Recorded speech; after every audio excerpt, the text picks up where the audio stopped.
submit it. So let's try. We'll do some. I'll do something about it and create a place for you to submit. After you have seen my own, then you look at it. Okay. So quickly, Miss Washington. Good morning. Me, I used to live in Louisiana, so I'm waiting for Miss. Morning, Prof. I'm waiting for Miss Louisiana. That's where I used to live, or Miss Atlanta.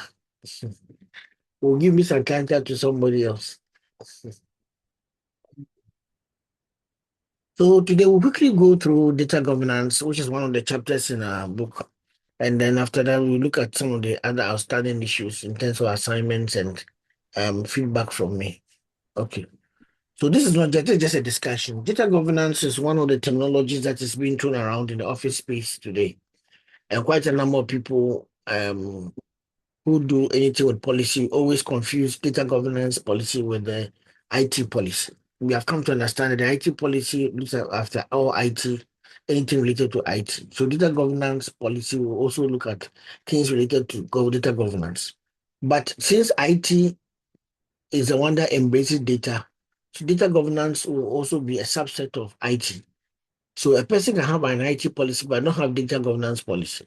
That's one, because he does not think he may have general policies concerning the use of information and data, but he may not have a dedicated policy which will be embedded within general principles concerning the use of data, the capture of data, the processing of the data, the storage of data, the retention of data, the disposal of the data.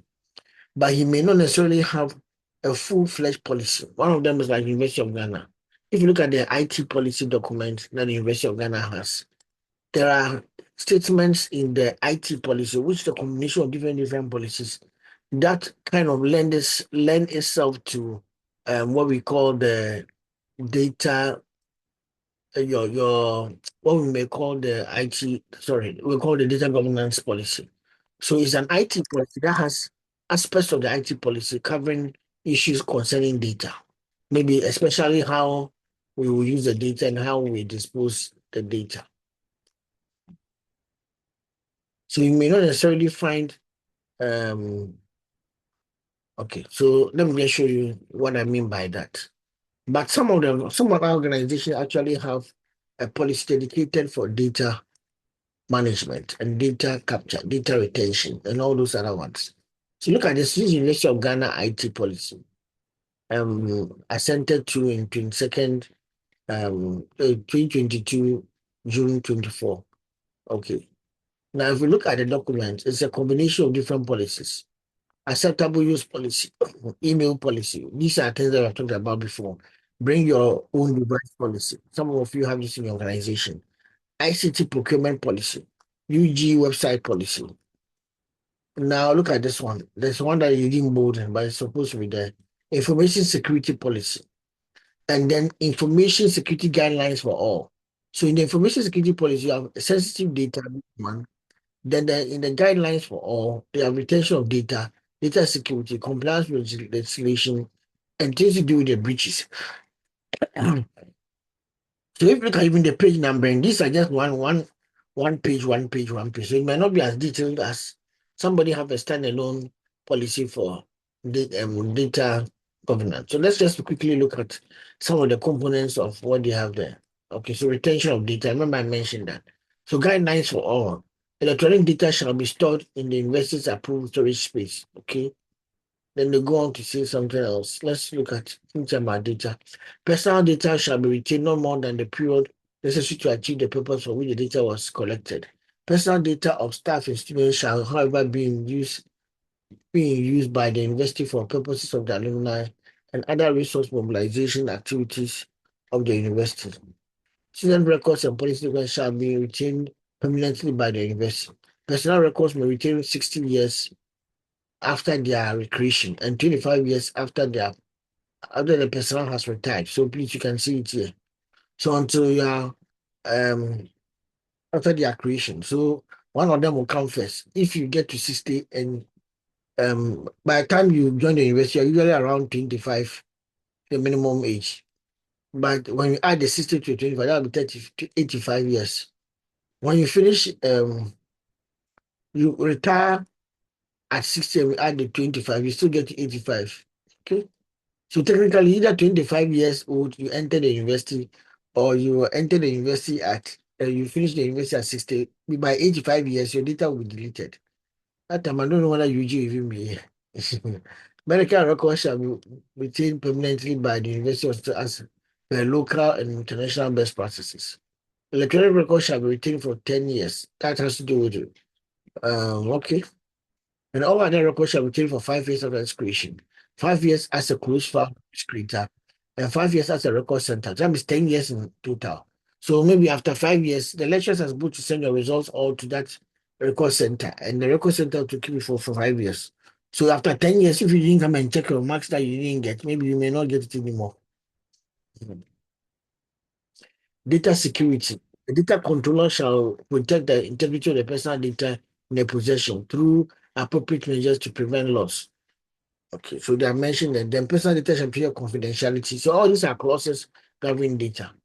Then you come to compliance and legislation. That has to do with custodians of data shall value the information handle using a risk framework that shall be provided by the chief risk officer upon approval of his policy.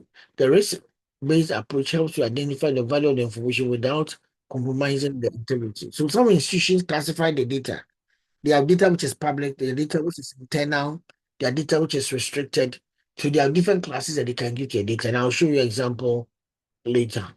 Breaches of the security. So they are mixed there. The data security, the data issues with the and the governance of issues around data with the general information technology. That's what I was trying to say, that some institutions may not have a dedicated data governance policy because of the level of maturity of the institution, the level of IT visibility and data visibility. Some institutions to think because of compliance with international best practices and then the DPC, the Data Protection Commission, they want to have one specifically for data governance. Especially like a hospital, to very advisable to have one, even a university. But this one is embedded here. So the key components that they want or the principles are well stipulated in the IT policy. So that's one approach.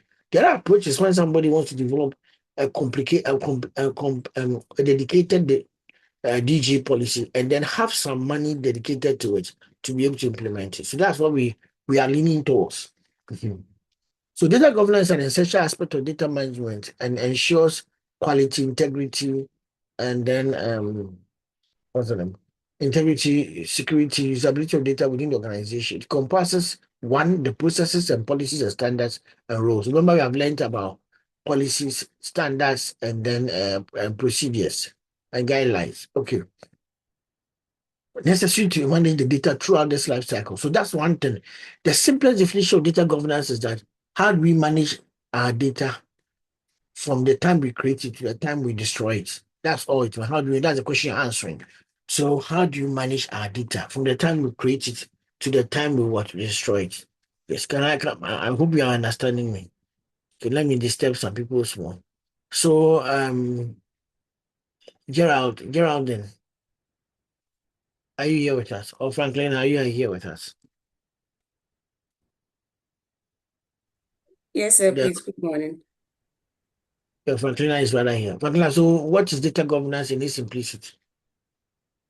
So you said it has to do with how we manage data from the time it is created to when we discard it or destroy it. Thank you very much. So if there's anything but because you are using the word manage, you have to look at your internal processes, policy standards and rules. Who will do what? Then also have to look at what is external. Are there any international? Maybe you work with European Union or people, some of your clients are in the European environment. So you have to then look at a GDPR that is supposed to look after anybody dealing with anybody in Europe. If you are picking data from any European, you have to subscribe to a GDPR. If you are picking data on any Californian, you go to the California has a state privacy law. And then if you are doing any healthcare data on the US citizen or you wish to share with the US, you have to go for HIPAA, which is for the federal.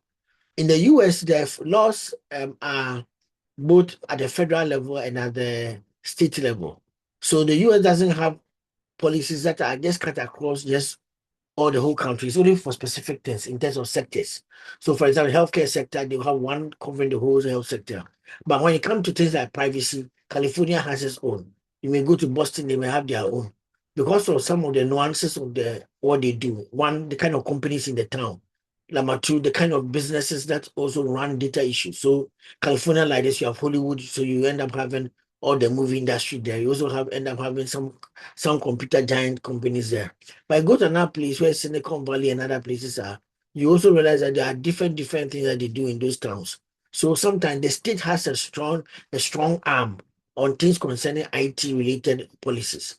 But when it comes to sector based, how do we manage something like crime?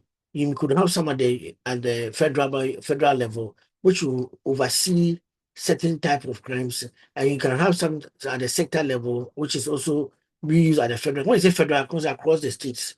Yeah, like HIPAA. HIPAA is for healthcare, and it actually looks at it across the whole country. So keep that in mind. Your data governance policy in Ghana as a Ghanaian company, so far as you are touching European data, you will have to subscribe to and listen to the principles of the European Union and make sure they are adhering to it. So your data governance policy cannot just sit in a silo. You are in a country, you are even a sector in Ghana Health sector, Ghana Health Service, and the Ministry of Health. Do they have any stipulations in any of their documentations and principles concerning how you manage healthcare data? You have to think about it. You are a pharmacist. We launched a few years ago during Bauman's time. We launched the national e-pharmacy policy, which by God's grace I was able to help formulate, and we work together on it. Now, that policy like this has statements concerning pharmaceutical data. Do you know about it? Is your pharmacy and your pharmacist educated about it so that you're able to make sure that you are consistent with the stipulations within it? Good. Then you come to Ministry of Communication. Now the ministry name is what? Is it digitalization? And every day I get confused about which one of them comes first. So what's the name of the new ministry? The Ministry of Communication. What is its actual name now? Yes, those of you are in the class. Mhm. You don't know the name. Hey, they yes, Ephraim.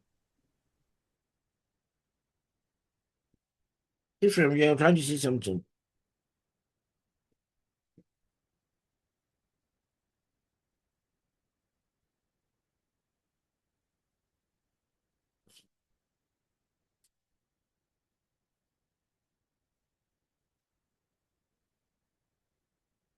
Yes, Anita.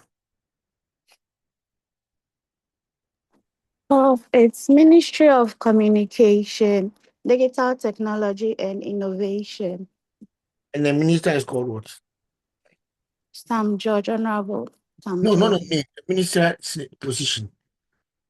I saw some place that his name has digitalization in it.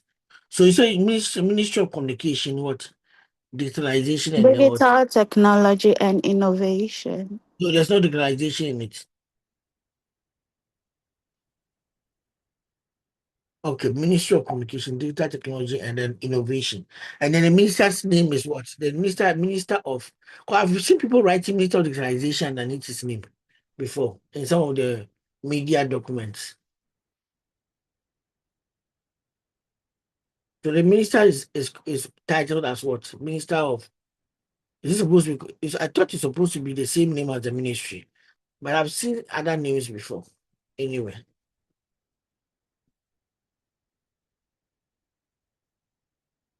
Nina, do you know the name of the minister in terms of the title name?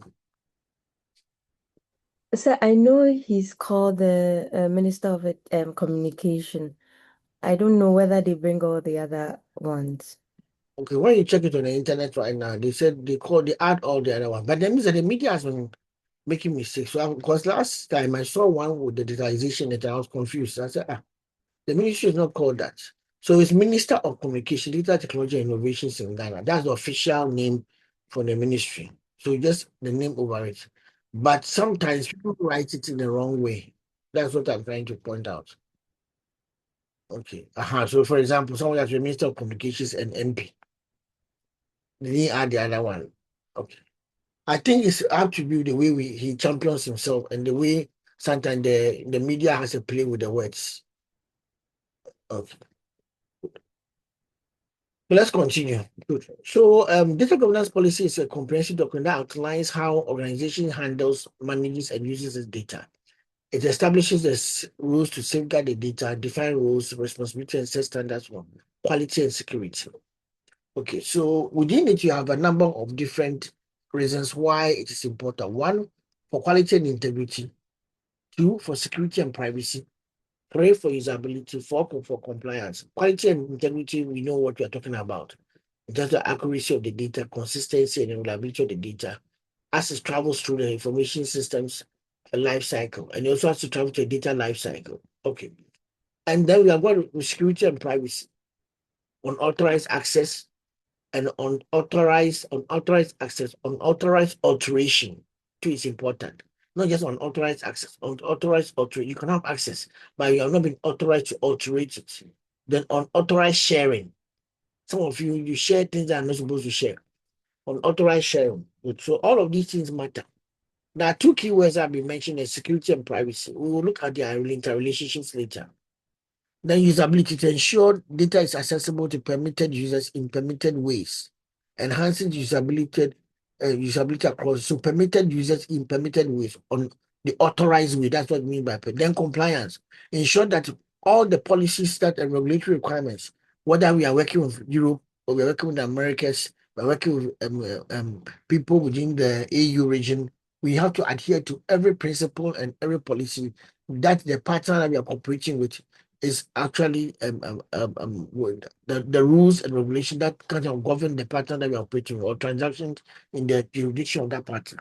So if all our operations are in Ghana, then we are just dealing with the GPC, the Cyber Security Act. But if you are doing more beyond Ghana, then we have to think of the country that we are going into and the transactions that we are doing with that person as pertaining to the country we are going into. So these are where compliance issues will come back. Now, quite enough beyond that, there's what we call the Data Governance Institute, kind of an institution that has been set up to give support in developing data governance policies and to establish principles that others can be able to adhere to so that there's some universality with these things. The first one is to do with the fact that when the institute talks about integrity, it's referring to the fact that all participants in data governance or within the company should practice integrity, being truthful and forthcoming about data-related decisions. So even it's not just about just the IT unit. It cuts across beyond the IT unit to all the other units. Transparency. The data governance process should be transparent, allowing participants to understand and how and when data-related decisions are made. So you have to let all participants, including those who data is being collected, like the subject participant, for example, students. You have to know that what are you doing with their data. If you collect data from a student, what do you do it for? What do you store? It's only stored in Ghana. You don't share with any third party. If you're sharing with any third party, you have to inform the student. Auditability, the processes that is internally used to manage the data and to process the data and output certain information for students to consume. I'm using university for example, as an example. You have to make sure that processes are auditable. We can be able to trace.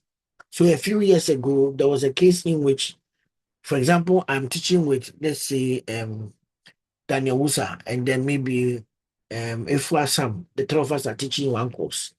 And then maybe Efua has finished marking and come to tell us that, oh, I have finished marking, so I've entered my results. So if you finish your marking, you can also go and enter your results. Okay. However, maybe I was the one who finished marking first. And then I saw that Efua has entered their own. I go and enter my own too. And then Daniel also comes to enter the results. So the results is complete. And if I says she's going for vacation, she goes for vacation and go. Then some lady in the class that I teach, maybe or Daniel teaches, who's interested in Daniel or whoever it is, then Daniel goes into the system and goes to change the grade of that student and make it A. You see what happens. So I come back and then made some other few people to better grades that you are related with or something like that. And then they come back and the lady says that I printed out my this again. Students are complaining that results are not good. Like what you do, you always complain. There's no student that if we give you A, some students still come and complain, Prof.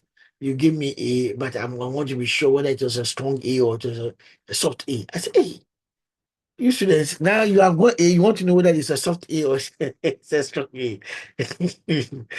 Okay, so oh I don't want to mention names in this class. Those who are laughing, they know themselves. Okay, so what happened is that the lady, if I goes to report to the institution that she see the discrepancy in the results she entered, the one she entered before she traveled, and then the one she came back to see. So and unknowing to Daniel and maybe me, we don't even know the university has been logging the system on. So they call us for the disciplinary committee, and we go there, and then which is put in front of us that maybe one of us went to the system to go and change the results. And they asked us that do we put our passwords around for our TA to enter our results for us? Oh, and I mentioned that maybe I will. Sometimes my TA helps me to enter the results. Okay, so and they asked me that do I know about this record? Do I know about the lady? And I said I don't know anything about the lady. And technically I didn't know anything about the lady, but I let the TA help me to enter records. So then they tell okay, they ask Daniel to, and Daniel to say that oh, he enters everything himself. And then the university brings the transcripts. I was in the meeting, that's what I'm telling you the thing. I was one of the people, the independent people set to investigate the issue. So Daniel brings the university brings the what we call the audit trail. And the audit trail shows that on a particular day, Daniel went to the system and changed the results. But Daniel is not the course lead, so he doesn't have access. Only me and Ifwa. So how did Daniel have access to go in? Well, maybe Daniel was just invited to come and teach the course just 1 week, like a guest lecturer. Yeah, but the course is between I and Ifwa. So what happened is that the university examination office or the results of this course comes to testify, and he said that on this particular day, Daniel called and told them that oh he has finished marking and he was one of the lecturers who were teaching the course. Can they assign the course to him so that he can also go into the system and enter his marks? This after Ifo has traveled and you are not part of it. I've entered my result. Ifo has entered. We are finished. So the university person didn't check. At that time, the rules you don't check. If the lecturers tell you, just do. And he goes and assign it to Daniel. Daniel goes in and go and change the results for the lady. So we called the lady and the lady said, your destiny has been changed and we realize it. And the lady says that she doesn't know anything about it. All she knows is that he told the lecturer that she's going for a scholarship. And the scholarship expects her to get A and stuff. And then father and the uncle has told her that if she get the A, she'll buy a laptop for her. So when she got the A, she went to take it, they got the laptop to her. And then she also applied for the scholarship. That's all that she knows. She doesn't know anything. So the university goes to bring an audit trail and check that this lady's results have been changed from grade one, the time she was in year one now to year four, and likely to be the same lecturer. Mm, mm. So with to cut a long story short, the lecturer was I think was he suspended or fired. Yeah, the student result was withdrawn, and I think she was also suspended for a year or yeah an academic year, something like that. But later I got to find out that it was friends and benefits business, something like that going on. And hmm, and I think the lady had even asked for her friends and other things. Like maybe he goes to ask for my own and other people's own too. So the gentleman said he doesn't know anything about it, but to cut a long story short, the university ended up changing the rules. So now your HOD is the one that sends the email to the university or does the assignment of the courses to you. So HOD always know who are the ones teaching on the course. Every course has a course lead, and the course lead is the one that will enter the results. If the two of you don't trust each other, meet together and enter the results together. So sit down by each other and enter the results together. And when you enter the result, you're supposed to do a printout and give to the other person for education to check. And I can imagine sometimes you have got a level 100 or level 200 course, 1,500 students, 2,000 students. Sometimes somebody can change the result and nobody will see. But then now the university is doing some kind of audit that anytime you change a record after I've entered it, it's actually It's actually documented, and then at the end of every academic year, they go around, or every semester, they go around inviting lecturers that change. So you'll be there and they write a letter to you on this particular day, 2 months ago, or a year ago, you change the record of this. Where is your permission for changing the record? Your own record you put in. After you enter, if you want to change, you have to go back and write a letter that on this day you're writing, entering an interest mark, and instead of 87, you wrote 78. So you want to go and change it to 87. They won't allow you. You can change it too, but if you don't have the letter to change it, you are in trouble.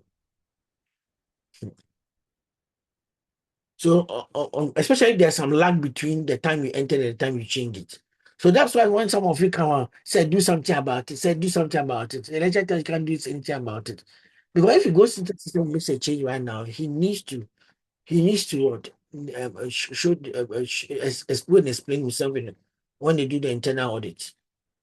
So the university is pushing us to be more accountable to our decisions and our processes and our controls. You cannot, if you receive a request that, oh, I didn't assign a course to me, I was part of the people who taught it.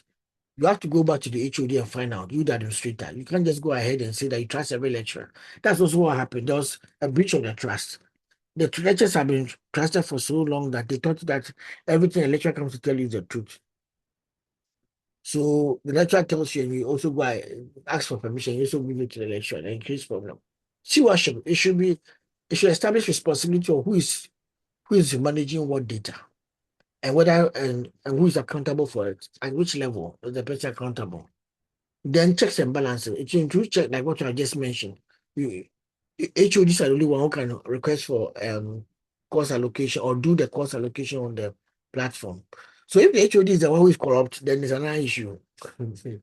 So that's the challenge with what I was saying. But at least the check and balances means that there is an audit of every document, every entry that you do, and the entries will be signaled or flagged for further investigation.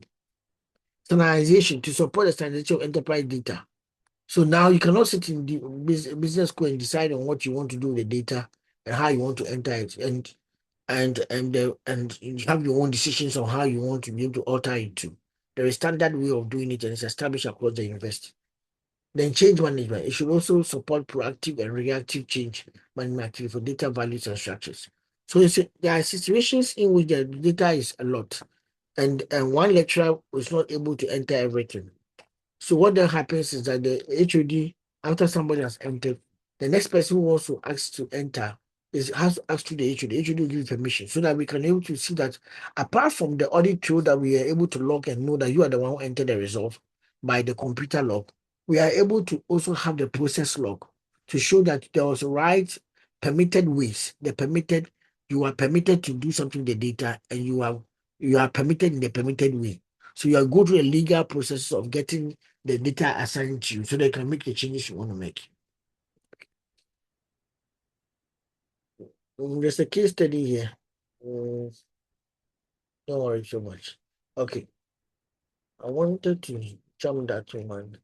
The case study is just like what I want to explain for each of you, the things what you should do. Okay. Implementation of data governance. Implementing data governance involves establishing a governance team clearly with defined roles. So some of the key things that we do in any data governance policy is to get to identify who are the key stakeholders. The first person is the data owner, responsible for defining and maintain the overall data strategy, policies, and standards.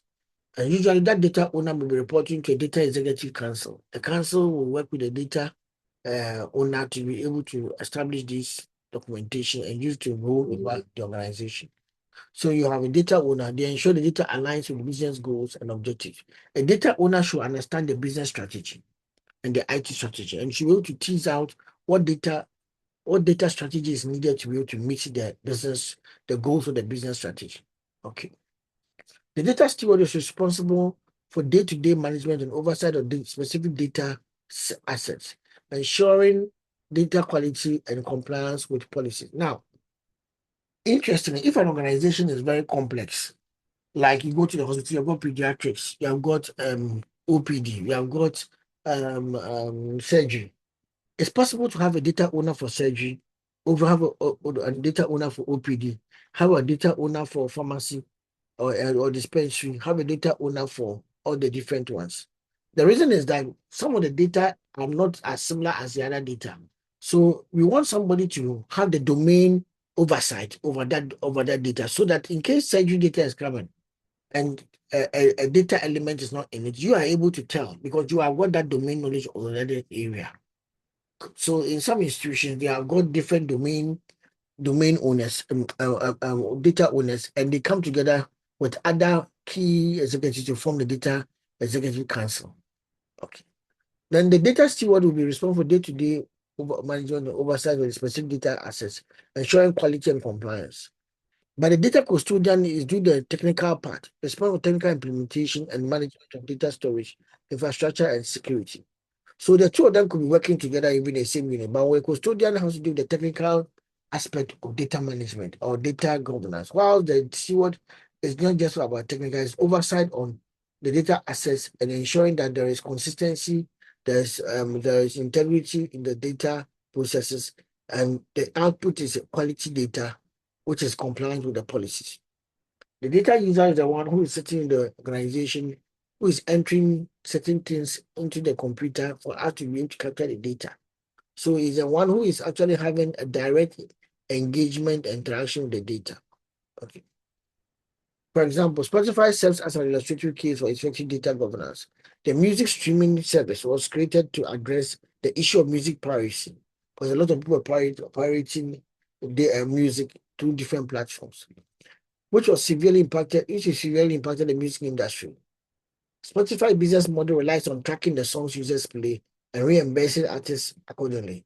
The success of Spotify is attributed to its ability to prove that it is the handling of the data is trustworthy, the highlighting and the critical role of data governance in building and maintaining trust with stakeholders. So what Spotify does is that every person registers, and when you register, you have just a bank of musics. And when you go into it and you play it, you can be able to have a track of how many times the person has played the music, where the person who played the music is coming from. All the statistics are there. So if a person is going to be paid for the music, it has to be paid for the fact that paid by the fact that the number of plays were done and they are verified plays, not artificial plays. We have got situations in which there's artificial plays. Artificial plays can come from the fact that somebody is going to pay for a campaign and they are just in India and all they are doing is that they are just clicking play, play, play, play, and the thing keeps on playing. So over a very short time, you can see that within an hour, a person has been able to get about 10,000 streams. It actually gives you suspicion to know that, and they are all coming from only a few set of IP addresses. It shows you that he has visited an IP farm or a mobile farm.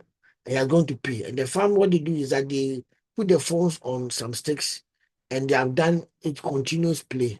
So if they put their program is if they put your details in it, and they can actually be able to play your music for you continuous. So that's why sometimes there may be inorganic rights of a song. A song is released, and all of a sudden within 1 hour, the song has got over 80 million views. It doesn't make sense, because what happens in some situations is that people actually go and just click on the music. The server farms, the mobile farms do that. Others also do what we call I won't call it legal, but I've got the illegal legal. That's how I shall call it. So I'm Winner Bros, I'm on Columbia Records, or I'm in maybe Baton Records. I release an artist called Christiana Agbeli. Christiana is a Christo Abex. That's his new name, Christo Abex. Christo Abex is into patois music and then dancehall music. He releases a song, and then I go and get several credit cards and go to iTunes and buy 30,000 of the songs using 30,000 credit cards. The song has been purchased legitimately, and the 30,000 songs have been done. So within a day, the person has been able to sell 30,000 units of the song.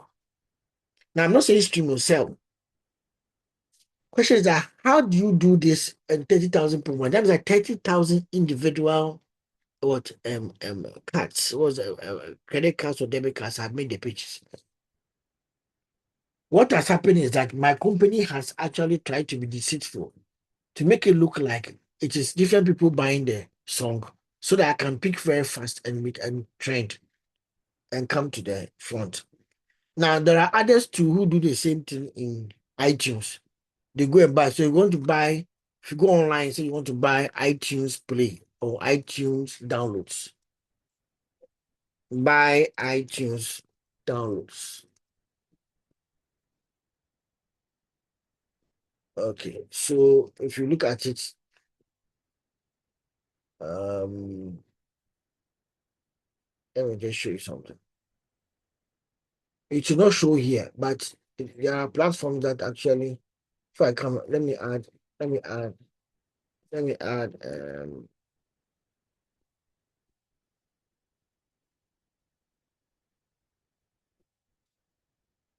good. So 24 best iTunes services to buy online at Fiverr.com. Fiverr is an online platform that sells gig services. So people do their own gigs and they sell it to people, like designing a software for you and all kinds of stuff.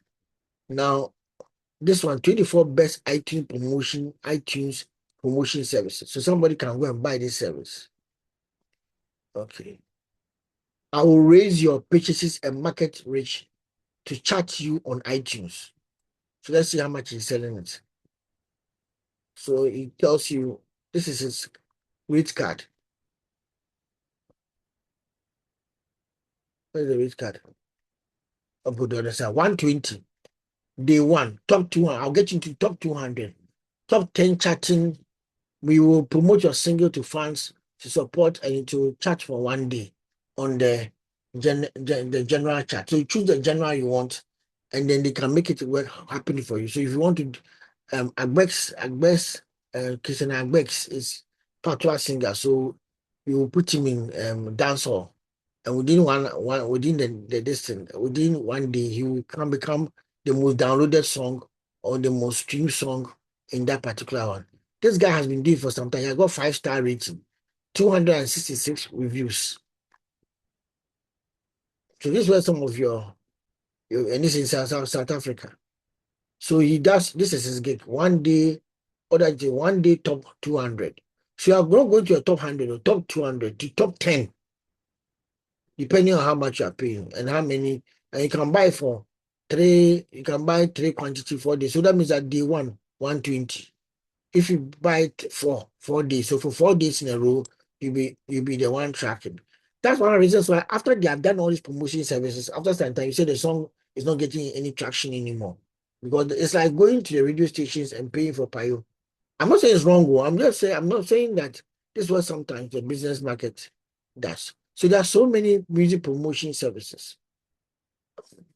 And the problem is that they have the same Spotify that we created, that the Spotify will solve the problem. Spotify is also being used to do more of the issue now. So people buy and promote people's listening on Spotify. So if you look at this one, $10, you can get audience reach, can reach 10,000 people. 10,000 people doesn't mean all the 10,000 people will respond. This is what you can reach. That's by advert. Then this is 50,000, 100,000. Now, so what happens is that by sending this information to 100,000 people, either by showing an advert to them that's getting an impression, or by emailing them, the guy has been able to give you that exposure. The rest is that if your music is good, people will listen to it. Okay. So this is part of what Spotify is trying to manage. So what Spotify does is that he's now using the data to prevent people from getting artificial stream, so they will get paid, because they pay per stream. So if you get maybe 1 million streams or something, they can multiply by the equation and give you maybe $30,000, or may give you a number amount. You can check, the calculations are online. You can check how much they pay for a stream and then how much you pay for 1 million streams. They will tell you, the internet will tell you. Okay, so this is one of the reasons why this one was created, to be able to manage such a thing. Okay, so what is a data governance policy? A data governance policy, just like every IT policy. So like what we learned in the other time, we had purpose and scope, where the principles, the rules, what we didn't talk about in ours is roles and responsibilities. In the IT policy, the roles and responsibilities are not well articulated. A person may add it as an add-on, but it's important the data governance policy. We need to know who is for what, because of the fact that the management of data is not left into one person's hand. Good. There are related data policy. I told you that depending on where you are working, you have to make sure that you are listening to GDPR or HIPAA or any other institution. So first of all, how do you develop the policy? Just like every other policy, we start from information gathering. Remember, we learned that one from the other IT policies. So we will end up going straight information gathering. How is data currently being handled? Establish the baseline. What are the current existing problems? Let the people who handle the data tell you what they are going through. So don't assume, even though you are the head of IT, because it will surprise you that if you come to my unit in the business school, my views about data and how it is being will be very different from taking somebody else in the business school and taking to when asking the similar question. So being able to get the right information from the right people who handle it matters. Okay. So the other statement that goes on is how can the data collection and storage process be improved? Are there any other any issues with data security? So you are asking to get a baseline, and based on a baseline, can then inform your decision making. Okay. Now, define goals and objectives. Clearly outline the goals and objectives of the data governance program. This may include the data protection.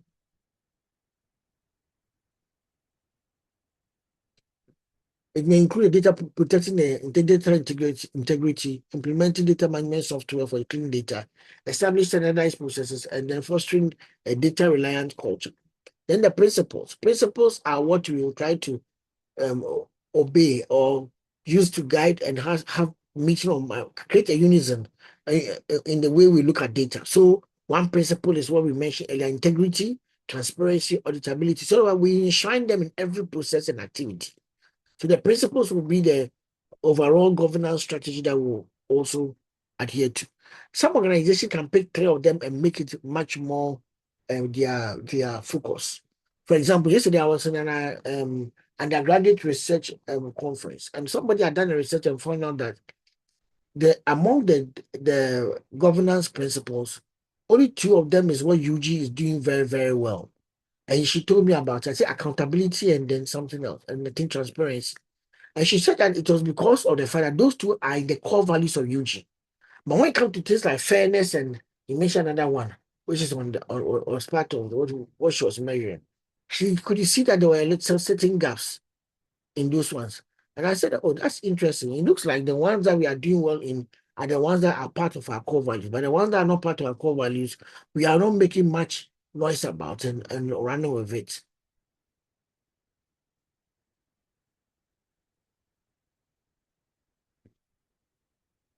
Okay. If you have any question, you can ask. Okay. Then you have to create the standards and the policies that will govern and ensure the principles will be enacted.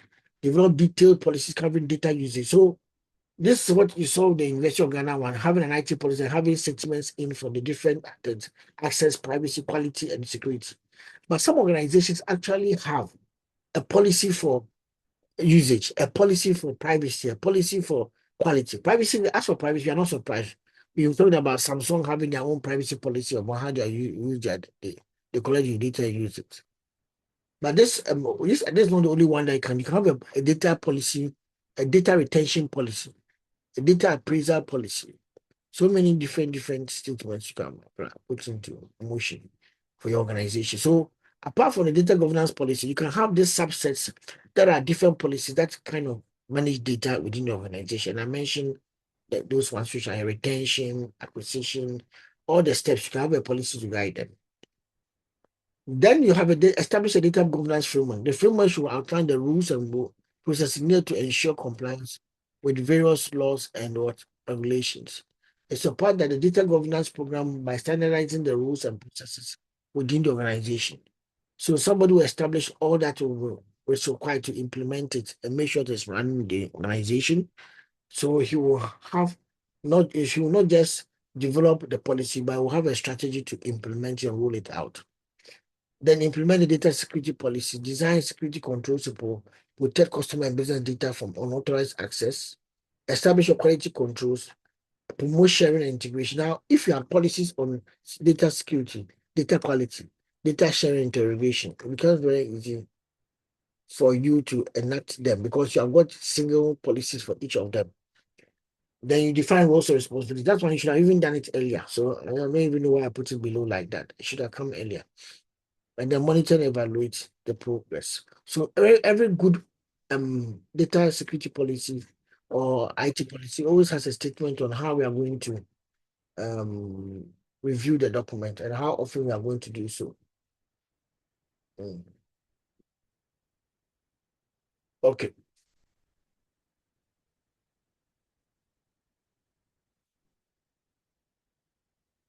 Okay. So there are different types of data governance policy. Examples have been placed and shared in here. But what I'll go ahead to do is to bring in one that we developed for Ghana. Okay. Now, the processes of making sure that data governance policy is developed is one. I'll come to example, sorry. So let's finish this one. The initial review of the policy, just as you do with the IT policy, by the Chief Information Technology Officer, and then he will pass it on to the IT policy, IT Council, or the Data Governance Council that reviews the policies and providing first level governance oversight. Then goes to the second level, that the business function and executive committee, where they have the different business units coming together. Then it goes to a final one, which is a board that approves the level of governance review, the final level of governance review, approving policies recommended by the IT executive committee. So then the final one is at the board level. And the same thing happens in University of Ghana. If you have a policy, you go through different steps before it will be enacted. Yeah, they have similar names, but a little bit different in the process. You start from the HOD, and the HOD, if the HOD is the one proposing it, that's academically. He will take it to the HOD's meeting with the dean. The dean will lead the HOD to carry it to the graduate school. The graduate school will look at it and give you feedback. And then they will, if you do all the things, they will forward it to the graduate school, forward it to the college, and the college will then take it up and go to open it up for others to see it and then get criticism from it. Then they'll come and table it at the academic board for the college.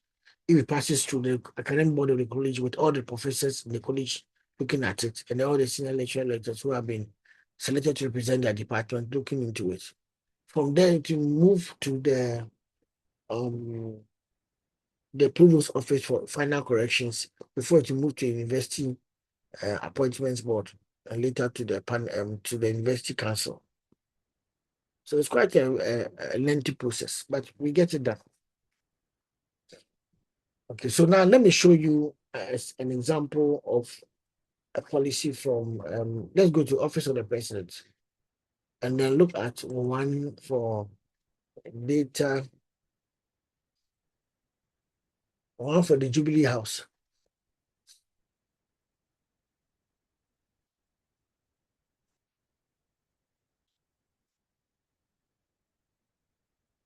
Mm.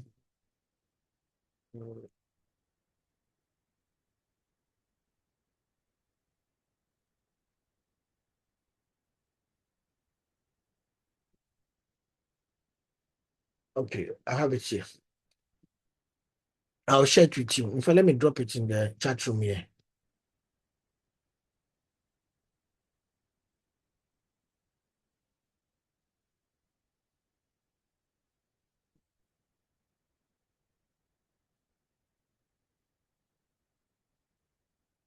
Okay.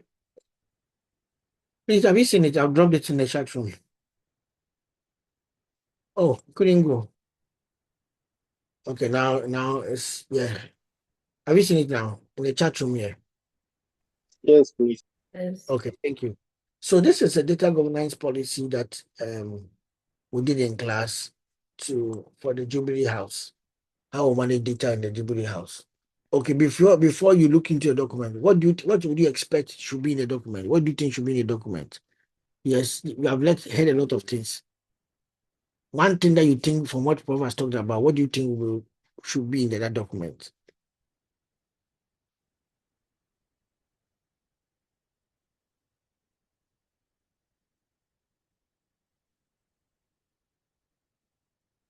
Okay. Yes, Reniman.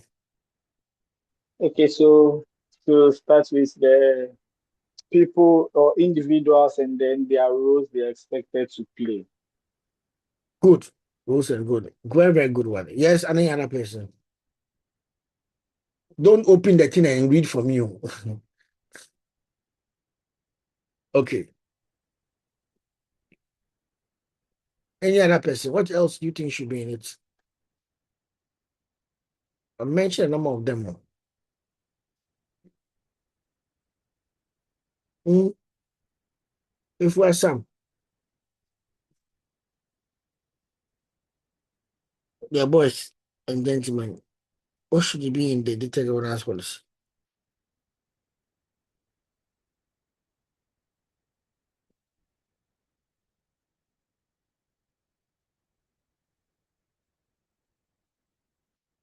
Anita, come and save your class. Conrad, Conrad, you're at work. Boss, around. Okay. So I'm asking that what do you think should be in data governance policy? I mentioned a number of things today. What should be in it? Somebody has mentioned the rules. What else should be there?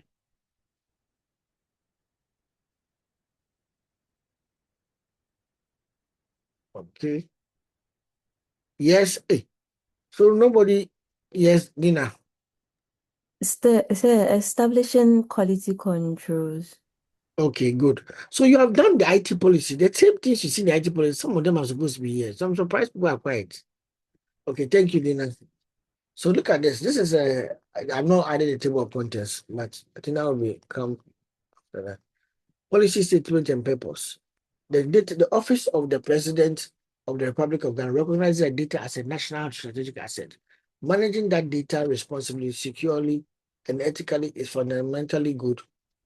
It's fundamental to good governance, national security, public trust, and effective delivery of the president's mandate. This data governance policy sets out the principles, the rules, responsibility, and procedures that ensure that all data that is created, collected, and managed and used by the office is treated as a critical asset. If you look at the information security and the data governance policy, there's what we call the critical assets register, where the Minister of Communication is supposed to the Ministry of Communication, Data Technology and then Innovation is supposed to actually table a statement of the enactment of a critical data asset. Maybe some of you don't know. Let me open that part and show it to you. So the data in the office of the president is a critical asset. Every critical asset, according to DPC, should be registered and gazetted. I don't think they have done it, but I'm just telling you what it is so that you know the principles that exist and kind of govern these issues.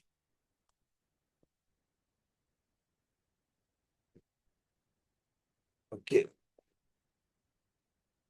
So if you look at there are two policies that we have examined and discussed a lot during the whole semester.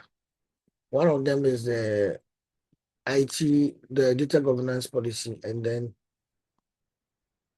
come.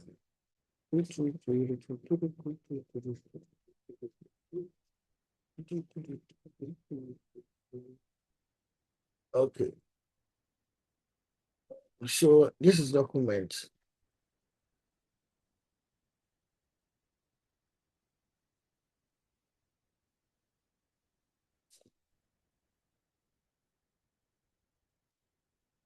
Where is it? Electronic Transactions Act. Hey.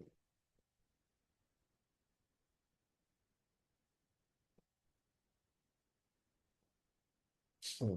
Hmm. Funny enough, the document is not opening. I don't even know why. Data, okay, I have to check it online.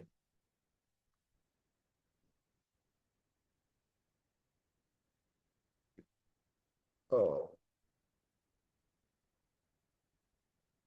I think the document, it has now opened. Good.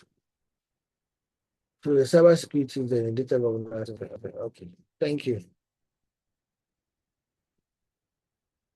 My machine is open too many documents, that's why. Okay, this is the Data Protection Act. Now, if you look at it here, there's retention of records and then processing of special data.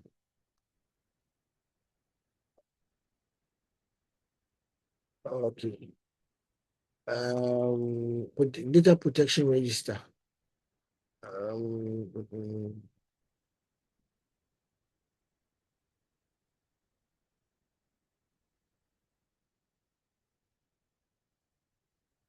Okay, let me search.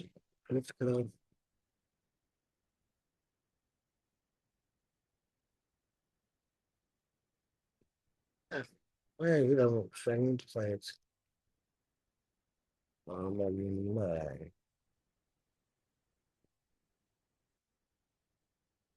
Unless it's in the Electronic Transactions Act, rather. Okay. Okay, let me check it in the Transactions Act. Okay. And the cybersecurity.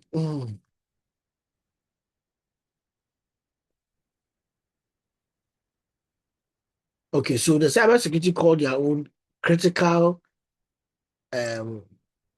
information infrastructure. So that's what you see here. Designation of critical information infrastructure.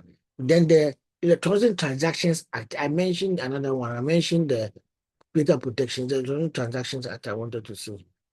The Electronic Transactions Act.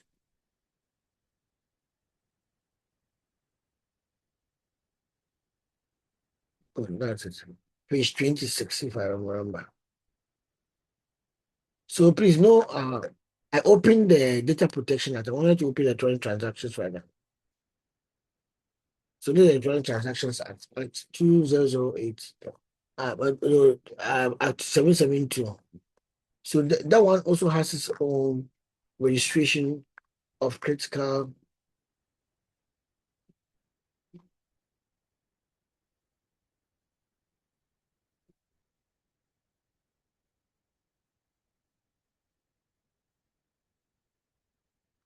Okay, critical assets.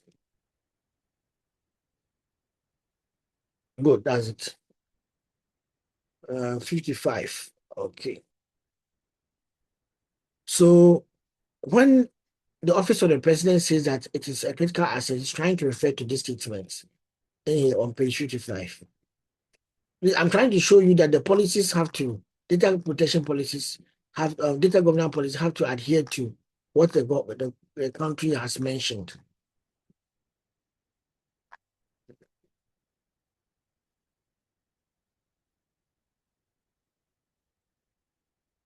Hey, what am I doing? I'm still going. Critical assets. Critical database. Okay. Good. So there's what we call the protected computer. Interesting one.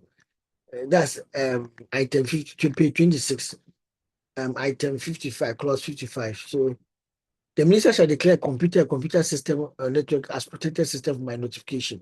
Cyber Criminal Authority has critical information infrastructure. This one has critical databases.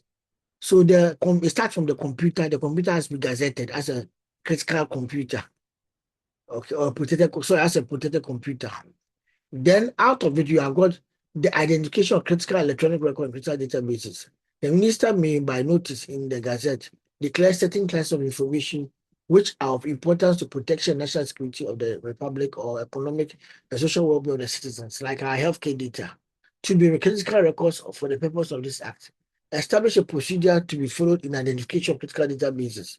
Scope of the critical database protection. The minister may declare certain kinds of information related to social security, national security, and social economic and the economic and social well-being of the public to the critical record for purposes of 58 to 62. 1. You, by notice in the Gazette, determine the requirement for registration of critical database. 2. Procedures for registration critical database. Registration of the critical database means the following: the full name, address, and contact details of the critical database administrator, the location of the critical database, including locations or component paths where the critical database is not stored at a single location, a general description of categories or types of information stored in the critical database. Management of critical databases. The minister shall prescribe minimum standards for prohibitions, such as the general management of the critical database it considers for the protection of the national security. Establishment of the registry. There is established by this act a domain name registry. Okay, that's domain name. Let me leave that one. Even that one, I was just told a week ago or something like that. They are trying to do what called a domain name policy. So there's quite a number of policies that are mandated, but they have not come out. So the critical database policy may need to be developed. Now, it is out of this where we defined in Office of the President, the one called the critical database.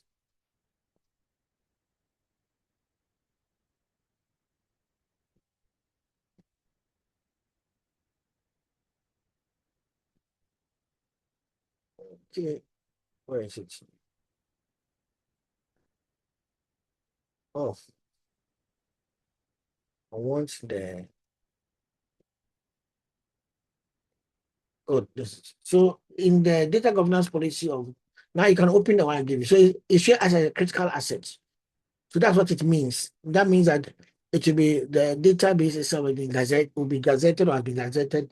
The policy has been gazetted to control the database. So number 2, mission to keep the highest quality data managed and protected throughout its life cycle, enabling the evidence-based decision making, operational definition, efficiency, and full compliance. Vision to foster a data-driven culture within the Office of the President,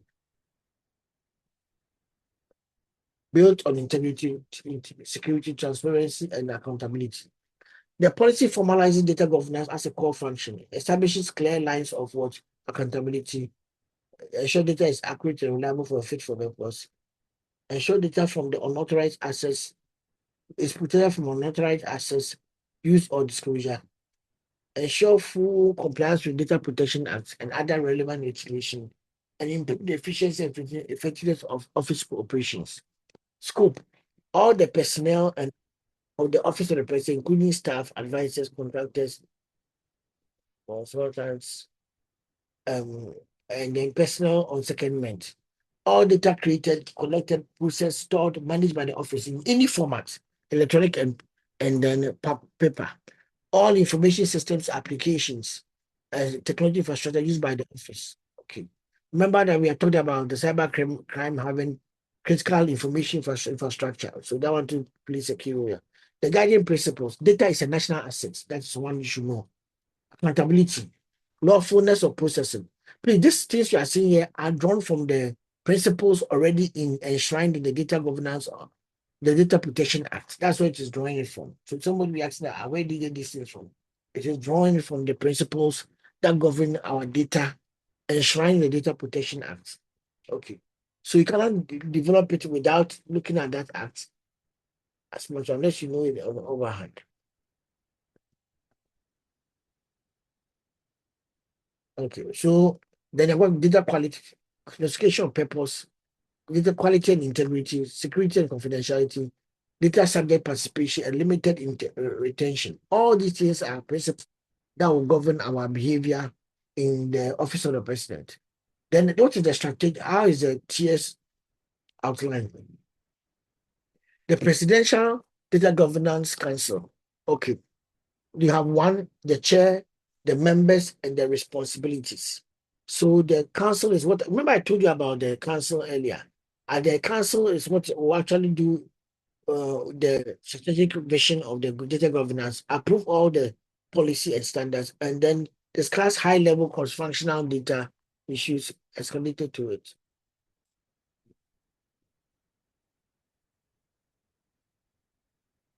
Okay. Then where the tactical tier, where you have the data owner and the data governance office. So you have got the council being at the highest, then they've got the tactical tier, the data owner and data governance office. Data owners and what they will do. I remember the two that, for example, the directors of departments with ultimate accountability. And I told you that the domain knowledge can play a key role. So you can differentiate your data owners by function or by subject matter domain, such as communications, data owner, the operation data owner, national security. Because of the nature of work we do at the office of the president, when you call for a meeting, the data owner for the national security will be the head of national security. The same thing for operations and communications. Okay, now data governance office is a central coordinating function that is bringing all the data, the data owners together to think as one.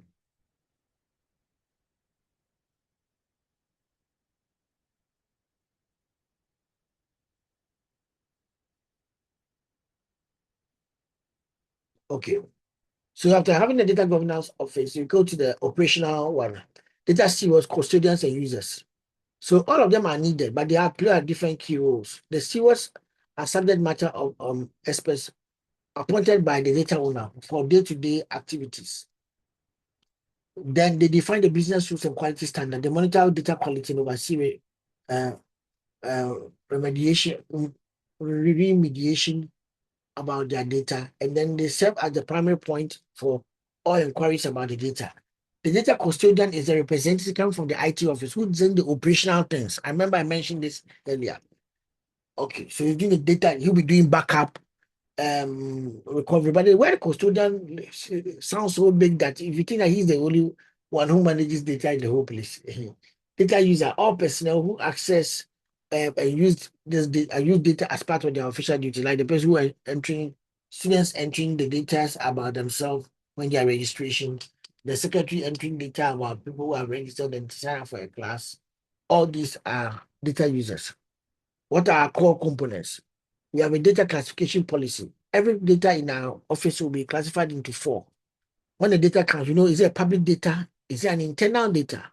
Is it confidential data? And is it restricted or secret?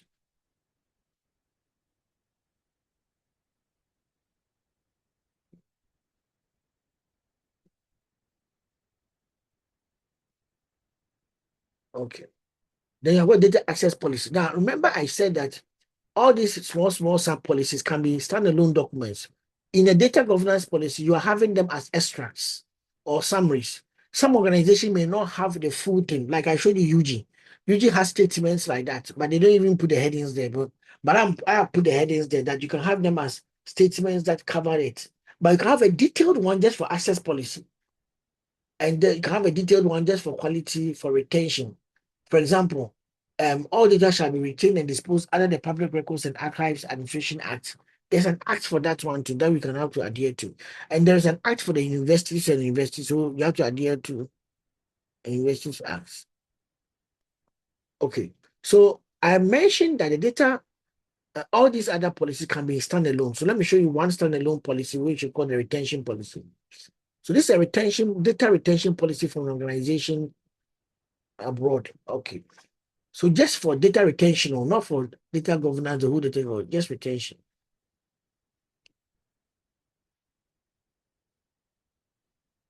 Sorry, I just want to make it bigger. So Trinity College London, data retention policy. Who is the data owner? Remember the administrative part of the every policy. Classification, data protection, document identify data retention policy. For who use internal and external. Approval, policy management group. Like yours is the council. Approved version number that was approved. The date it was issued. Okay. And then the next time they're going to do the review is March. Last time they did review, March 2025. Then it was modified on March 2026. The next review is March 2027. Very well spelled out. So they just as every other policy, just for retention. So the scope is defined.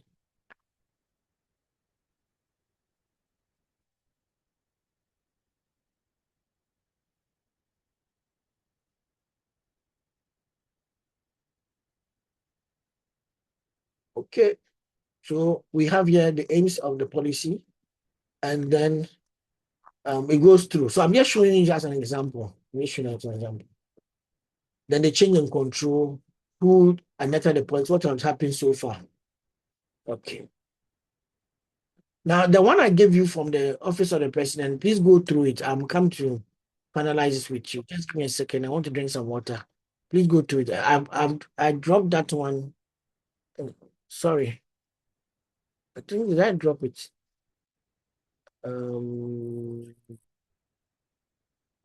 Redeem, have I given that one to you? The Office of the President one. No, please. Of the data governance policy. For the You've president's given the president's one, I'll give it to you. Yes, I'll give it to you. So go yes. through it and then get your questions ready. Okay, just give me a second. Yes, I'm talking about this one. The one Yes, I'll please, you've given to us. go through it and see if there any other thing that you want to look into. Okay. Okay.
Okay, so we are finished. I think you have gone through the thing enough.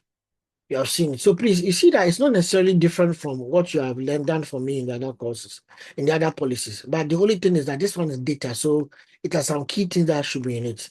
But even this is just a first level one, there could be have other different types of policies. Some institutions have their own type of policies that look a little bit different in terms of data governance. Some are less complex than this. Others are more complex than this one. So in the class as a book, I gave you some links to look at some data governance policy. I want to show a few one here. Mine, the one I've done is a more comprehensive one for you. So I think that's what you should keep for your records.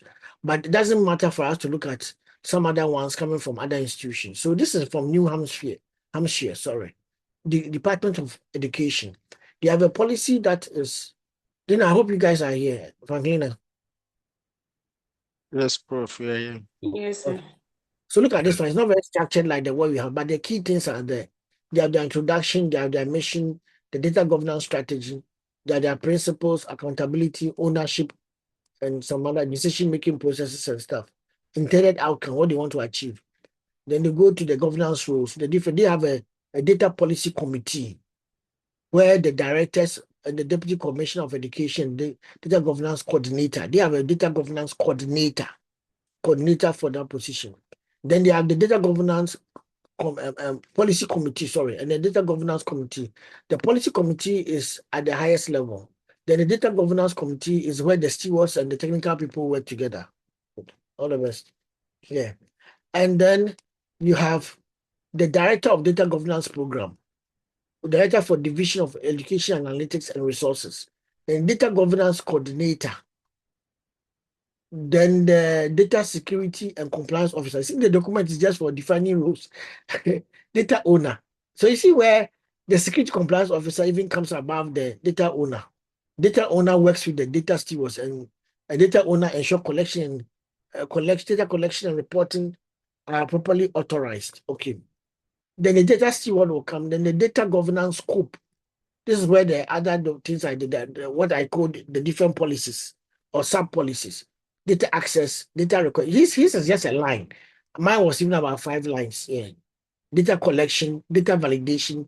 This is actually going through some of the things in the cycle, but some of them are sub activities.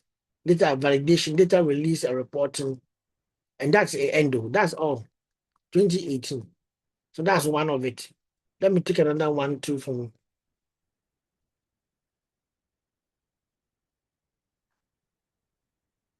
This other one is well structured, just like how a little bit well structured. Oklahoma Office of Management and Enterprise Services. It has the administrative information about the policy. Like I always say, it's very important. The date it was enacted, the date it was the policy number, the review date, the last date was reviewed, who approved it, and approval date.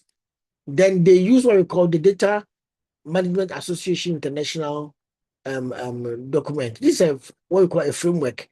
When we say data governance framework, it's like a template that helps you develop the policy. There are companies that have got different ones. One of them is the Data Management Association International.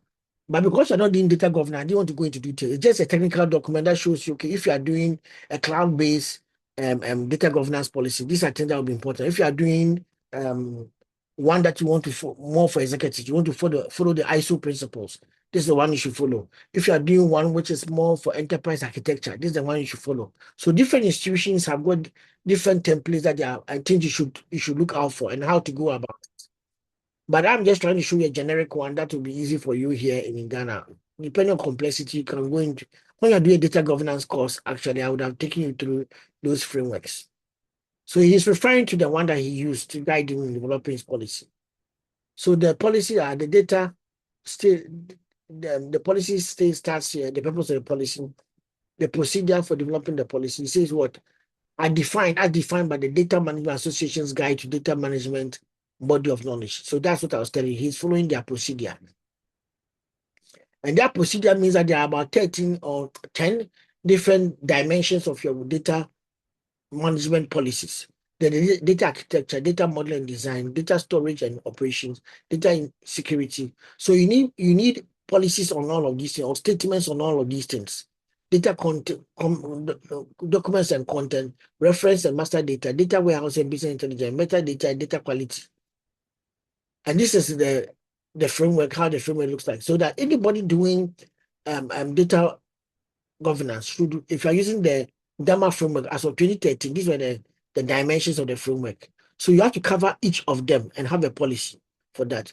These kind of knowledge areas are enshrined within the life cycle, the data life cycle. But yes, some of them are subsets, some of them are the actual steps in it. Okay. So from there, then they'll tell you how they're going to manage it. So there's executive level. Remember, I told you the strategic level in the government, Ghana government, the Jubilee House one, then the tactical place, and then the operational. They have a similar thing. They are the executive committee, the governance committee, and then the stewards and the committee working groups. The committee working groups are the one who do the research, they establish data standards, and then they also do the changes with the policy. On one side, if you want to escalate an issue that happens, you go through from down to up. If you want to implement, you come from up to down. So at the top part, I've got the advisory committees, which are external and internal. But the down part, I've got the external advisory committees, which support the company. So they explain the different interaction between the two and then finish. But you see, people develop their policies to suit the type of organization they have. So I'm not, but the most important, you want something which is coherent and understandable, like the one I showed you earlier. Okay, so this other one is from Nevada, Las Vegas, Office of the Executive Vice President and the Provost. So they have even signed to cover it, to give a stamp of authority. The statement of purpose comes, the entities affected by the policy, who should read the policy, then their table of content, data governance structure, access policy, usage policy, integrity and integration policy. So I mentioned these things to you that some people have actual statements for the different policies, not just bullet points. Governance structure.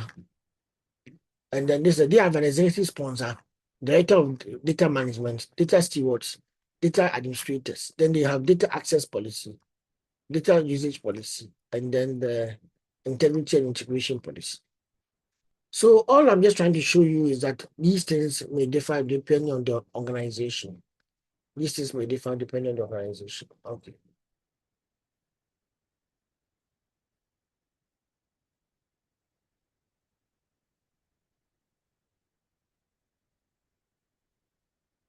So let me drop a template for developing the policy for you.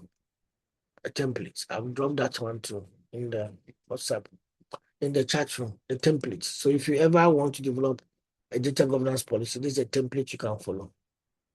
And I use that same template to do my own that I shared with you earlier. Okay, so let's look at it. How do we budget for data governance differently from the other one? So we'll pick Ghana Police and then we'll pick University of Ghana and look at it. Ghana Police, and then we'll look at University of Ghana.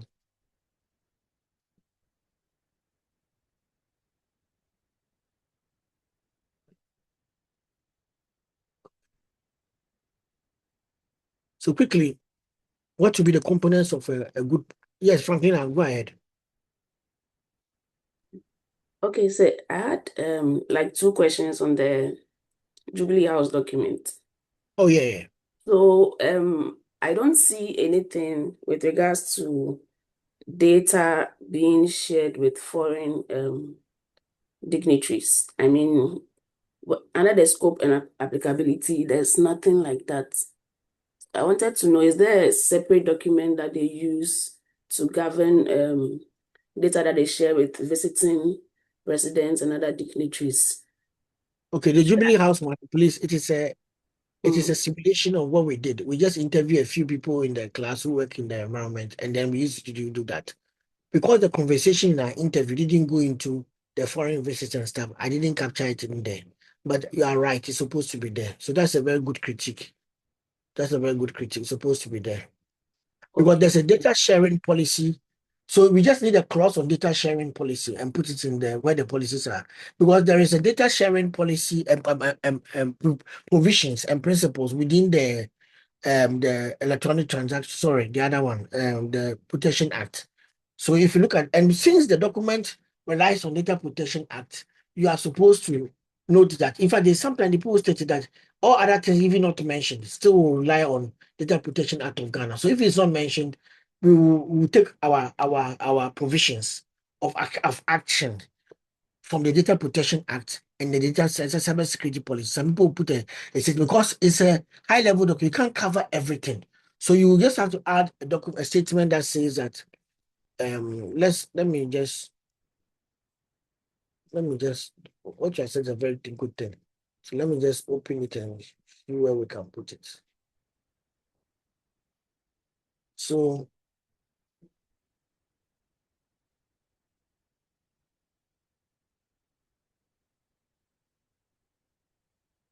I'm sharing it right now. So let's see. We have data management policy. Okay.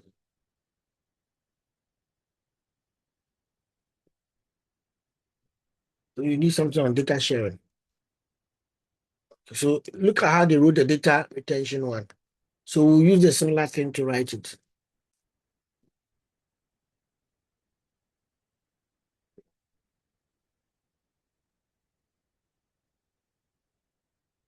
Okay, all data shall be shared with shared by official request and internal approval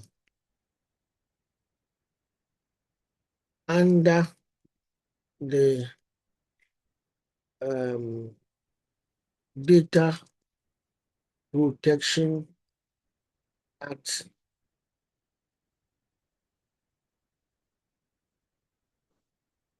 The Data Protection Act is what? Is it 2000? Is it 2008 Act 772? Oh, gentlemen, you don't know. It says 2012. Sorry. That is the other one is in sharing principles. Principles of 2012. You're right. Okay. Give also the Then act. that is 772. No, It's for three. It's it's what for sorry. three. Why am I mixing myself with the Electronic Transactions Act? Okay. So Electronic Transactions Act. Oh, you guys, I like the way you are smart too. Oh, Redeemer, please remind me. These students, everybody should be able to get their internal marks, a very high mark, at least 20/30. Okay, Prof. But I've taken it to about 4 classes, and nobody talked. They said, yeah.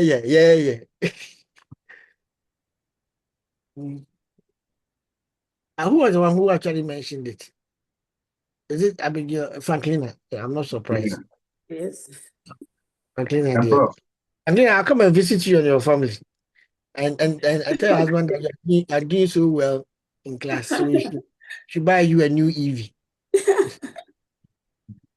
Prof, Yes, please. That one is a 2008 and it's Act 772, if I'm right.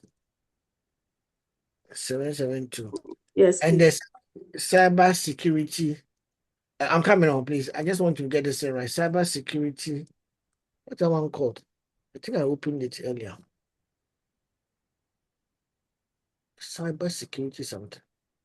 Cyber Security Act Cyber security. And the year is what? I think 2020. 2020. Okay. Cyber Security Act 2020. I've forgotten where I was reading. I was typing where then. Good. Yes, please. Yeah. Cyber Security Act. Cyber security, one word, or they separate it? One word. One word, okay. Security. No, some people separate it. So Cyber Security Act 2020. And then the act number is what? 1038. 1038. Okay, thank you very much. And then the RTI, right to information. Right? Is that what it's called? Right to Yeah, Right to Information Act Information Act. Yeah. What's the number? What's that one to? 2019 2019. And then at the 989. 989. Hey, are you working at the place? I'm Okay. checking as well. Okay. So we and all other provisions related to regional and global requests will also adhere to international provisions such as there should have been Bank of Ghana somewhere. One of the Bank of Ghana has something to do with also share of financial information. I do have forgotten the name, but you have to go. Okay, so chairman of the under the data sharing principles of of but not limited to, you have to leave some space for that one too, but not limited to. Including but not limited to, that's the right English. Including but not limited to. Good, good. Such as GDPR, EU, and then the HIPAA.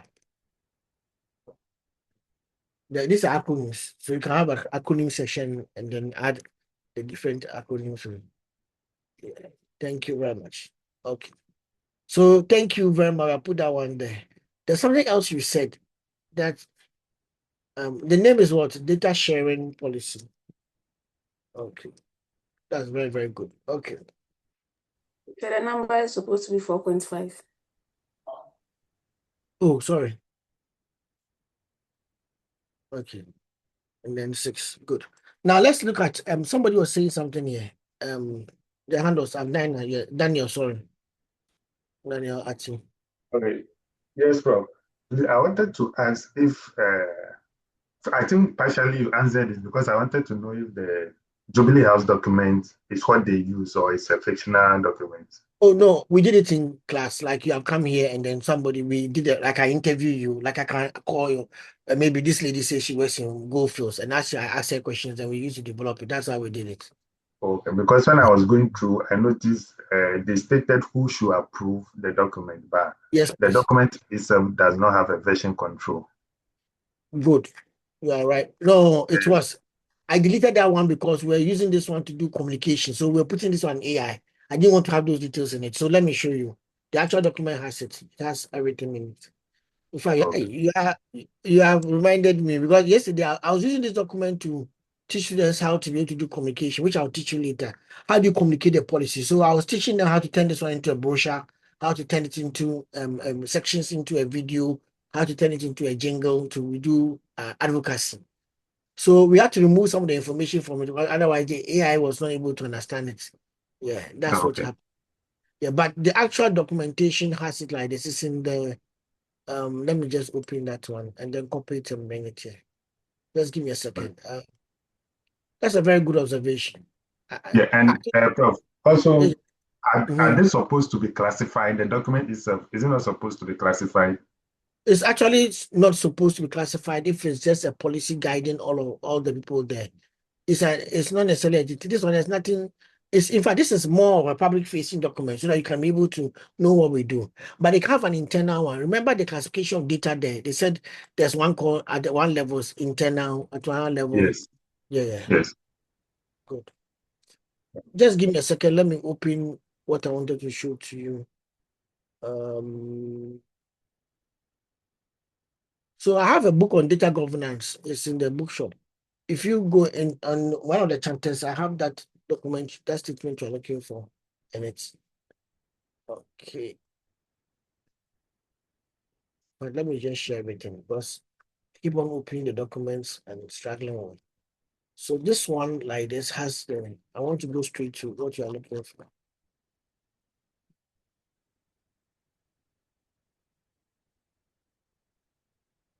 Okay. So they have the GDPR sample policy. Okay.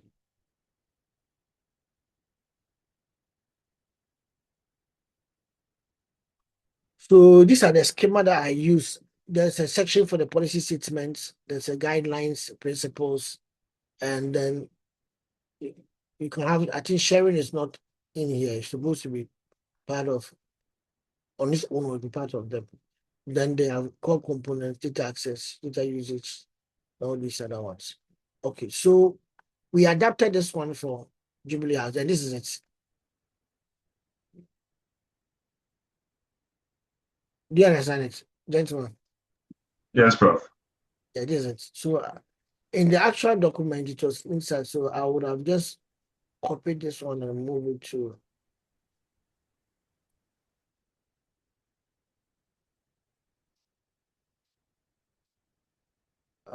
yep, and I'll just put it here.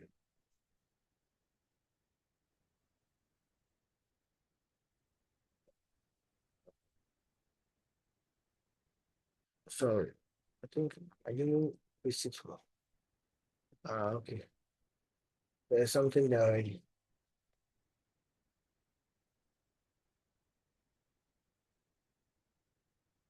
Okay, so this is how it will have been. So I will share this one again.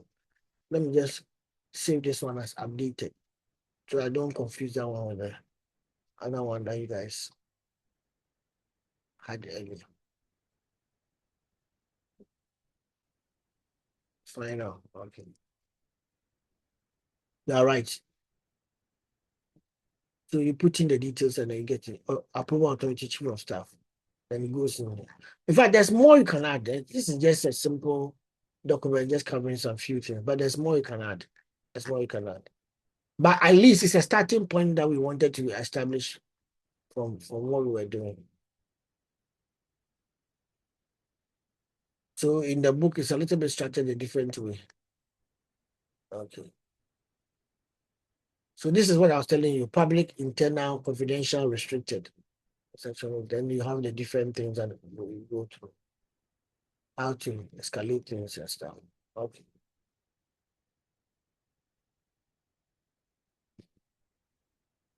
Okay, please. Is that all the questions, Martina?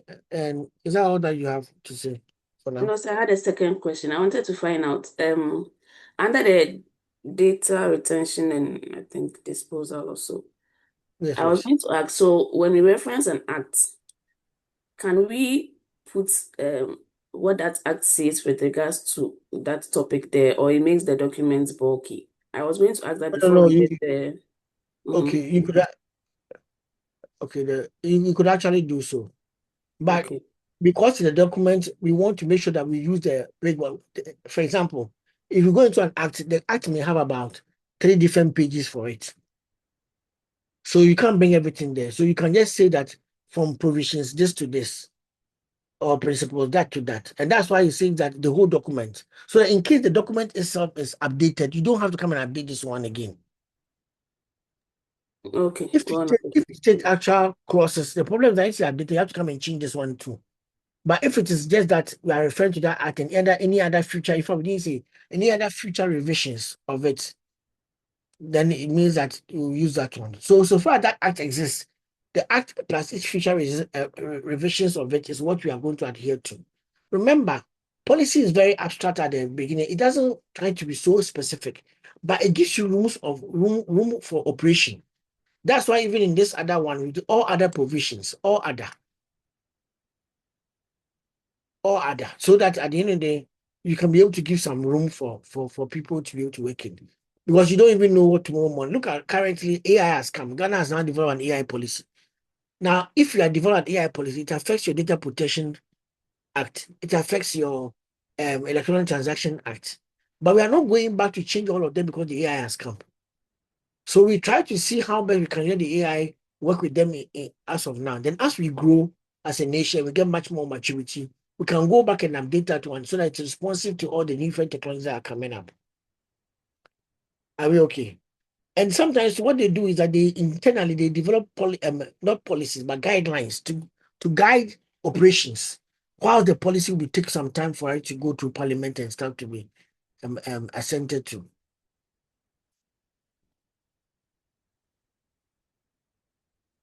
Is that okay? Yes, sir. Thank you. Okay then. But it's a good point. If I was doing something for my organization, I can even put some of the extracts of the principles in the back end, in the glossary, so that you can know what. Daniel, your hand is still up. Please go ahead. Yes, I just want to ask a question. I don't know, but looking at the Public Records and Archives Administration Act 1997, I just want to ask: is it not too old? Yes, that's the same statement I added to that. That we will start from there. We'll start from there. That's why we're not saying that is the most important and the retention principles of this.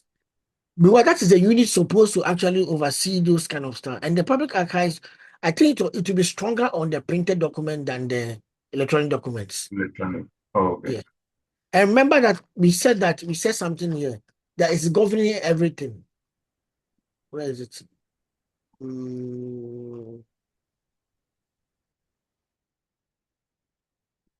In any format. In any format. Do you understand me? In any format.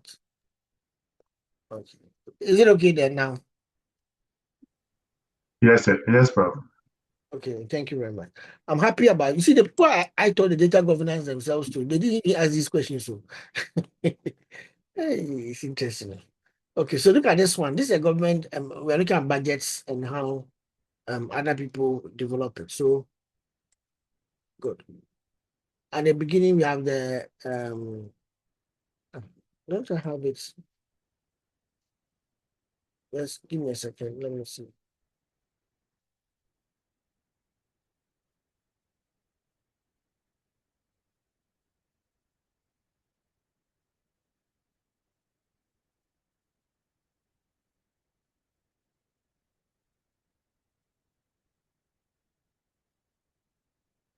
Okay, so let me give you these are sample budget, but I also have the document that can help you understand it very well. Okay.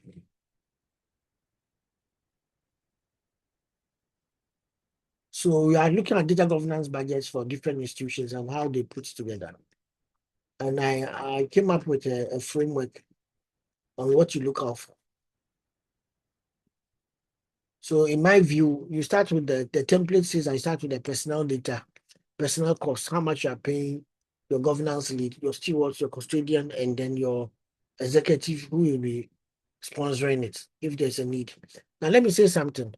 We had this argument in class because somebody said that for some government offices, it's not a new role. The person is working in that role and we are adding more responsibility. So we can't give him new employment. We can't give him a new contract. What we may do is to add a bonus or kind of allowance to support his activities he does here. So we argued on the group argued for about time. I went to sit and I told them that what they are saying is true and also other part is not true. One thing you should also understand about some roles in a government ministry you may have to hire as a new role. Some of them, like the data custodian, is in IT unit. He may come and can help you. The data stewards and data stewards are already in certain domain. They're already in finance, HR, and clinical. So you are taking one employee there to come and join your data governance committee so you can be able to work together. So you can have this year, Pamela, who is a financial assistant 3, will be the one representing the unit. But next year, Adjoa will go. Next 2 years, another person will go. Or you can say that for data governance committee, all principal officers in the different functional areas are the ones representing their units. So you appoint all the principals come and so they are working on the committee to ensure data governance in the institution, and you represent your unit or your function. You may, when you do that role for about 2 years, you may up your salary by maybe 1,500 or 2,000, so that it can become something like responsibility allowance. So you don't have to hire again. So you should be able to look at your company structure and know what you are doing in terms of the positions. Yeah. So then you go to the software. What software do you need? You may need some software for data catalog and business glossary tool, data quality management, master data management tool, implementation integration. Some of them are subscriptions. Then professional service and consultant. Maybe you need a consultant to help you go through the process of actually deploying. Remember when we're learning the SISP, we're saying that sometimes we'll bring a consultant using a business planning approach to be able to guide us. So you have to budget for the planning, the consultant. This model, you can use it for different type of IT budgeting. It's not really just for the data governance, but I'm just sure you can use it for other ones if it will apply. Then the legal regulatory review may need a law firm to go through your policy and check whether everything is okay. Okay. Then training and University of Ghana, for example, we have a legal counsel unit. They do that one for us. So we don't need to pay it's no extra. One person, the leader, head of legal counsel or his representative serves on the committee. That's all. So you can't get that person get committee allowance. That's all. But if we write a policy and it's a lot of work and they have to go through a lot of things, the vice chancellor in paying the committee that work on it can also extend some graces to the different officers who were independently co-opted into the committee to help get the work done. So in that case, they may say you are paying members 1,000 Ghana for usually we pay around 100 cedis per sitting. So if it's and every committee sits about 10 times, so that gives you about 1,000 Ghana. So you are paying 1,000 Ghana a minimum. They pay up to only 10 times sitting. So if you do 20 sittings, you still get paid 10 times. There are some things which are policies that are there. That's what for a standard one I know. So if they're paying 1,000 Ghana, the lead will get 1,000, maybe 1,003 or 1,005. So when they do the deductions, you will get around 972 or 970. I remember some figure like that. And then the lead will get around 1,150. Yes, the lead will get around 1,150.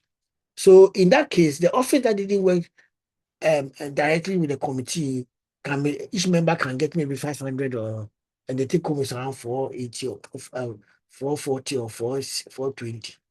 Yeah. I'm just trying to tell you what I have seen. There's a training budget.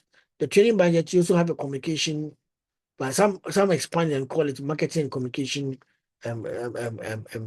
item, not just communication awareness. So when you finish, you put all of them together and then you have your final amount. I've shared this document with you, so please can use that one to look at it. Okay. Now, some of the things tend to change, tend to be a little bit complex to do because depending on the type of sector you are in, some your policy budget will be heavy on some parts than the other. So the financial services, some of the challenges you face is regulatory complexity, what affects you and what doesn't affect you. You have to be very clear about that. And number two, legacy systems. Sometimes the things are very old. The computer applications and banking software is old. You need to upgrade to a new one. And if you upgrade to a new one too much, it's so high that you cannot be able to work with other institutions that are partnering and piping into your data. So then there's high security stakes. A breach causes huge financial and reputational cost, which forces security first stance that can clash with agility. So we focus on security coming before agility. We just don't want to go fast. We want to go well. Manufacturing firms usually are thinking about data integration between IT versus the OT. That means that we're thinking of bringing out the old technology plus this new innovative technologies. And sometimes some of the systems which are old are manual systems. They are not IT based. They are manual machinery. So I say they are physical machinery, which just automated. It may not be IT automated. It may be automated by the principle of how it operates. So you cannot just go and take another technology in it for it to be able to run. For example, the one that does the bottling of drinks. Some of them don't have any screen for you to put in numbers. I'm bottling 7 drinks or 8 drinks. Or is that it's on a conveyor belt and you press it and as it goes, it gets to a place, it puts a drink in it and it goes to the next place, it's covered. And then it is boxed. Now, when I went to work with Casapreco, I saw that you need manual people called the siters who are standing on the shopping floor, so the factory floor, and they are looking at what we call bottles that have cracks on around the neck or on the top of it so that you can eliminate those bottles from being the one that will be packed with the drink and then to be sealed. So that one had to do with manual sighting. They were doing those manual sighting. This is about 10 years ago, manual sighting, to be able to remove those ones from the pack. Yeah. So it's not everything that you can just do automate. So sometimes you are torn between these two.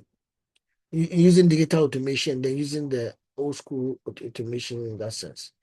Then you have the supply chain complexity, governing data shared across a global value chain with many patterns a real challenge. That's why you should have certain statements. Oh, the document I shared, it didn't upload. You should have told me. Okay, it's now available for you. Thank you very much. The supplementary material on the policies. And I'm reading. So technology firm, pace of the firm. When the technology firm, things change very fast. Not as slow. I'm not as slow as some of the other firms.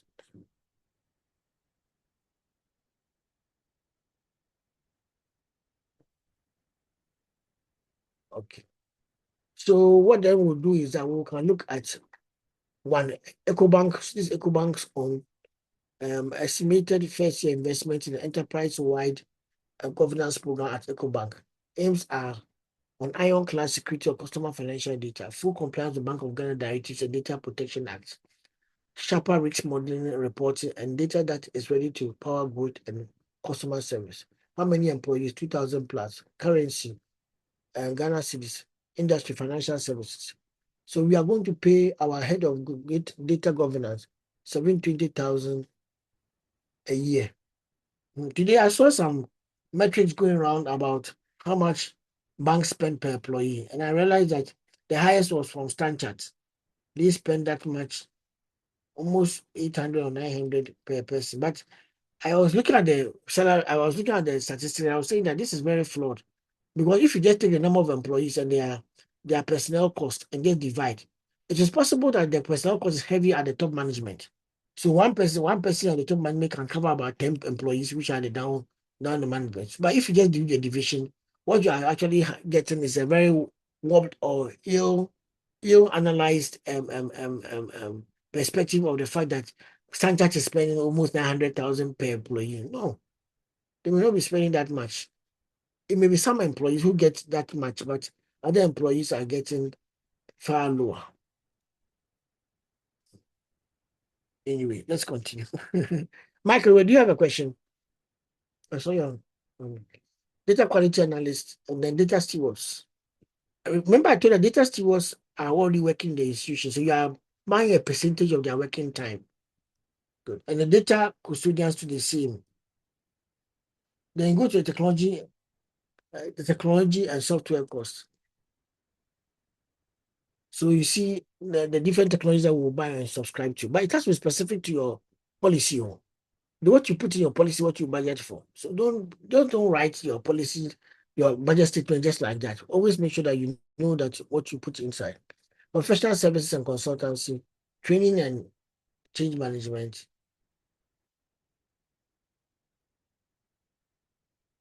Okay. And then budget, the final budget for EcoBank. Just put everything together and then got this just for the first year. A similar thing is done for University of Ghana, and another one is done for, I think, Ghana Police Service. So this is just for you to have an idea of how to do these things. Okay. Can I use this one to do my budgeting for SAISP? Yes. The items are maybe similar in terms of their key headings, but the specific activities could be more. The key headings may be there, but the activities will be more. Activities will be more. So that's it. Thank you very much. Now I can wrap up with my time is up. Let me just end it here.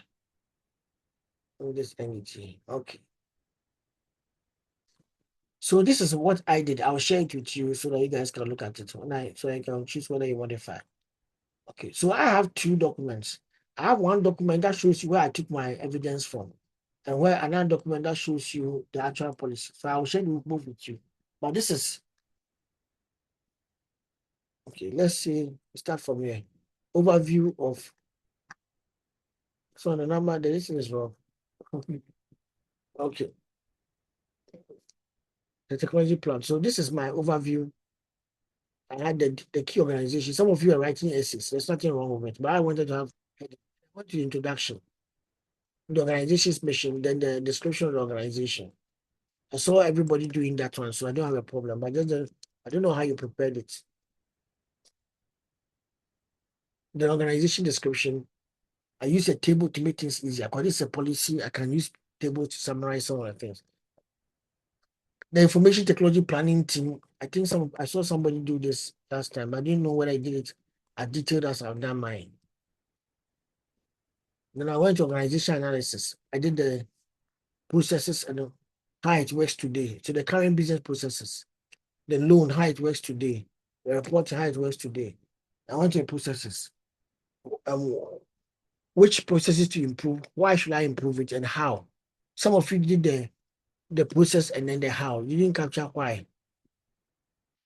Some of you did the why and then the heading here, but you didn't do the how. The how was to inform your budget. The current state of the technology, we don't have anything. So I put that we don't have anything. I put it there that we don't have anything.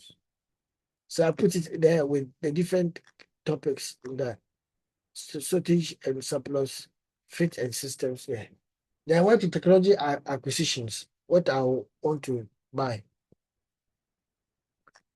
and the budget for it. So I want to buy, these are the solutions I want to buy. These are just the solutions. But the budget will be for the year one, what it will cost me. So I did that. With the banking, I had to capture all the things concerning the laptops, the branches, the workstations, the backup power, all of it had to be captured.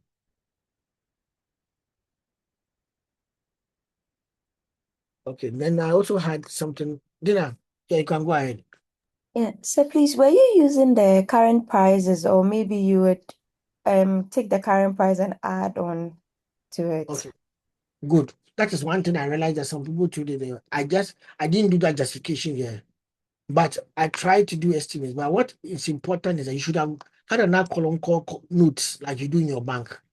And then you tell her this is based on maybe Kenya's, this is based on standard prices from the UN system. So you put the notes on the last column and you add it to it. You are right, you should do that. I just did this too, but you should put the notes and justification. So before I bring the final one, I'll see if I can also do that one. Last time to you are the same people who made me go and expand in my budget. After looking at this presentation, I realized my one was not detailed enough. Now you're going to give you one work. Hey, this lady. I hear you. Okay, so I'll do that. I'll do that. So what she's saying is that I should give evidence to my figures. I should give evidence to my figures. Okay, and then it's explain. I'll do that. But that's what you do actually, especially if you're presenting it to your committee for them to assess. So I did. Okay, most of you did only year one. I don't have a problem about that. But I'm just thinking that you can look at it. Remember, we changed the policy. Our data governance policy. So we change it every 4 years, every 5 years. So by the 4th year, you are wrapping up to be able to make a change in the 5th year. That's why the 5 year was looking a little bit good and better. Then there was this quantitative measures of success and then the qualitative.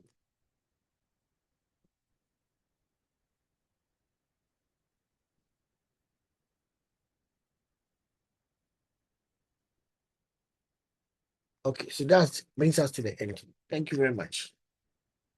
So I'll drop this one as of the kind of document it is now with you. Please, it's just a budget too. So don't crucify me. Okay, but I've learned a lot from you guys. So I was saying something. This one is wrong. Let me just hold. It's not supposed to be.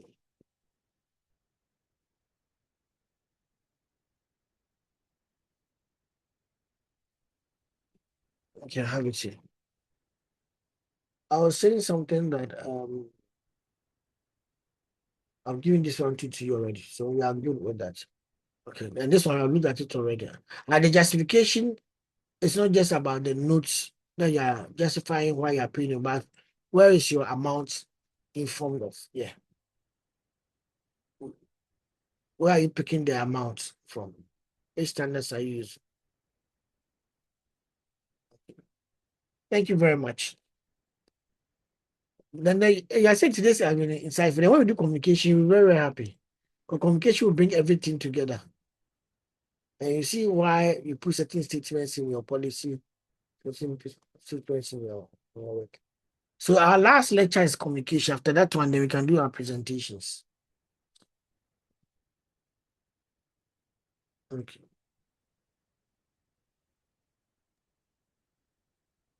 Prof, Yes, please. please, I wanted to know the assignment you gave us, the group Mhm. work, was yesterday the deadline? No, yesterday was the deadline as of what I told you you're going to do. But right now you're going to add your budget and you have seen detailed budgets and stuff. You may want to modify. So let's go to Sakai and do the modification right now. Okay. Okay.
Okay.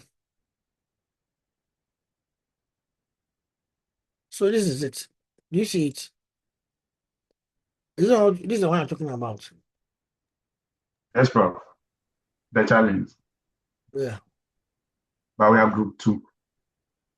Oh no, I'm doing it. I'll do it for both. Thank you. Okay.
Okay. So it's been done for group 1, but I'll do group 2. Don't you have another class? You're still seated here. Or you are just happy to be here. Ojima, what time does your other class start? 10 o'clock, please. 10 o'clock. Yes, Prof. Oh, okay. Today I don't know where my students went to sleep. You are all really energetic in the class. You are supporting, you are commenting, you are giving feedback, you are alert. In fact, the alertness is what surprises me.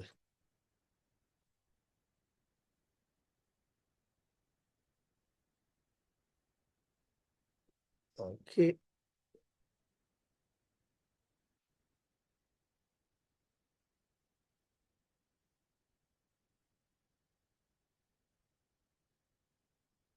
Mhm.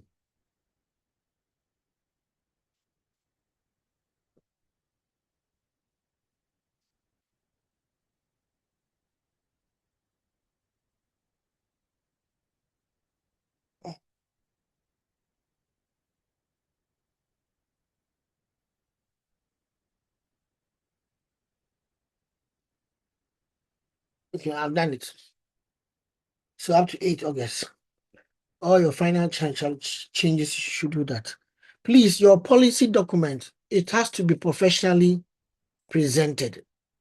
Somebody will say, but Prof, you say you want to word. Word does not mean that you should do a substandard job. So yesterday I showed some people how you can format Word documents and it looks very nice. So please, I beg you, the policy document, it has to be well done. Let me just show you this.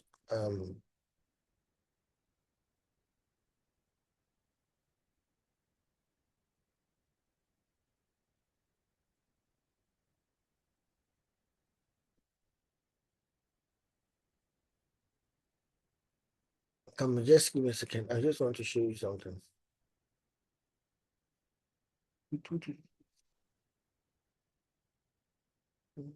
Okay.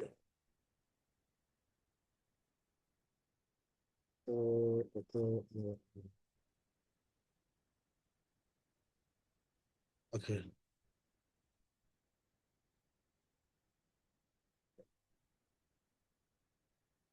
No, not this one.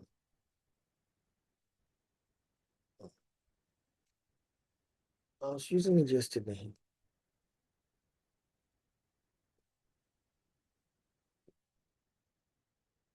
No. Anyway, if I find it, I can also share it with you. So I don't know. No.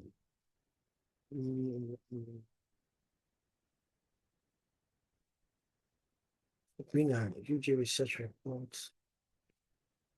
Let me just check my Word documents. Oh.